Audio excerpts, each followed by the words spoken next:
Hello ಸ್ನೇಹಿತರೆ, welcome to Karnataka job news YouTube channel. ವೀಕ್ಷಕರೇ, ರಾಜ್ಯದ ಸರ್ಕಾರಿ ಶಾಲೆಗಳಲ್ಲಿ ಅಂದರೆ ಪ್ರಾಥಮಿಕ ಮತ್ತು ಪ್ರೌಢಶಾಲೆಗಳಲ್ಲಿ ಖಾಲಿ ಇರುವಂತಹ ಬೋಧಕ ಹುದ್ದೆಗಳಿಗೆ ಎದುರಾಗಿ ಬೃಹತ್ ಅತಿಥಿ ಶಿಕ್ಷಕರ ನೇಮಕಾತಿ ಮಾಡಿಕೊಳ್ಳೋದಕ್ಕೆ ಅರ್ಜಿಗಳನ್ನು ಕರೆಯಲಾಗಿರುತ್ತೆ.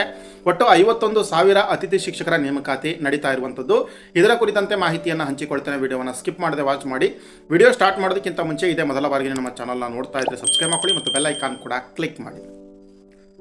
ಸ್ನೇಹಿತರೆ, 2026-27ನೇ ಶೈಕ್ಷಣಿಕ ಸಾಲಿಗೆ ರಾಜ್ಯದ ಸರ್ಕಾರಿ ಪ್ರಾಥಮಿಕ ಹಾಗೂ ಪ್ರೌಢಶಾಲೆಗಳಲ್ಲಿ ಖಾಲಿ ಇರುವ ಬೋಧಕ ಹುದ್ದೆಗಳಿಗೆ ಎದುರಾಗಿ ವಿದ್ಯಾರ್ಥಿಗಳ ಶೈಕ್ಷಣಿಕ ಹಿತದೃಷ್ಟಿಯಿಂದ ತಾತ್ಕಾಲಿಕವಾಗಿ ಅತಿಥಿ ಶಿಕ್ಷಕರನ್ನು ನೇಮಕಾತಿ ಮಾಡಿಕೊಳ್ಳೋದಕ್ಕೆ ಆದೇಶವನ್ನು ಹೊರಡಿಸಲಾಗಿರುವಂಥದ್ದು.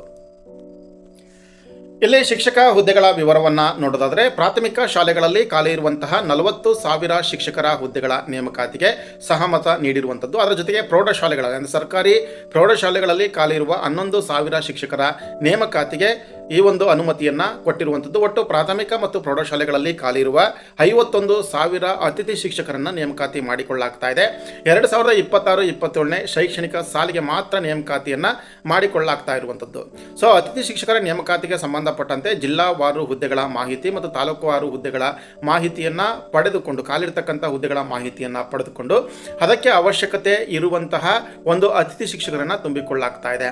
ಸೊ ಆಸಕ್ತ ಅಭ್ಯರ್ಥಿಗಳು ಈ ಹುದ್ದೆಗಳಿಗೆ ಅರ್ಜಿಯನ್ನು ಸಲ್ಲಿಸ್ತಕ್ಕಂಥದ್ದು ಹೇಗೆ ಅಂತ, ಸಾಮಾನ್ಯವಾಗಿ ನೀವು ನಿಮ್ಮ ಶಾಲೆಗಳಲ್ಲಿ ಅಂದರೆ ಪ್ರಾಥಮಿಕ ಮತ್ತು ಪ್ರೌಢಶಾಲೆಗಳಲ್ಲಿ ಯಾವ ವಿಷಯಗಳಲ್ಲಿ ಒಂದು ಹುದ್ದೆ ಖಾಲಿ ಇದೆ ಅನ್ನುವಂತಹ ಮಾಹಿತಿಯನ್ನು ಆ ಶಾಲೆಯ ಮುಖ್ಯೋಪಾಧ್ಯಾಯರು ಅಥವಾ ತಾಲೂಕಿನ ಕ್ಷೇತ್ರ ಶಿಕ್ಷಣಾಧಿಕಾರಿಗಳ ಕಚೇರಿಯಲ್ಲಿ ಪಡೆದುಕೊಂಡು, ಸೊ ಆ ಶಾಲೆಗಳಲ್ಲಿ ನಿಮ್ಮ ಎಲ್ಲ ಮಾಹಿತಿಯನ್ನು ಅಂದರೆ ಬಯೋಡಾಟಾವನ್ನು ಮತ್ತು ನಿಮ್ಮ ಮಾಹಿತಿಯನ್ನು ಕೊಟ್ಟರೆ, ಸೊ ಅದಕ್ಕೆ ಸಂಬಂಧಪಟ್ಟಂತೆ ಮುಖ್ಯೋಪಾಧ್ಯಾಯರ ನೇತೃತ್ವದ ಒಂದು ಆಯ್ಕೆ ಸಮಿತಿ ಸೊ ವಿವಿಧ ರೀತಿಯ ಪರೀಕ್ಷೆಗಳನ್ನು ನಡೆಸುವ ಮೂಲಕ ಆಯ್ಕೆಯನ್ನು ಮಾಡಿಕೊಳ್ಳಲಾಗುತ್ತೆ.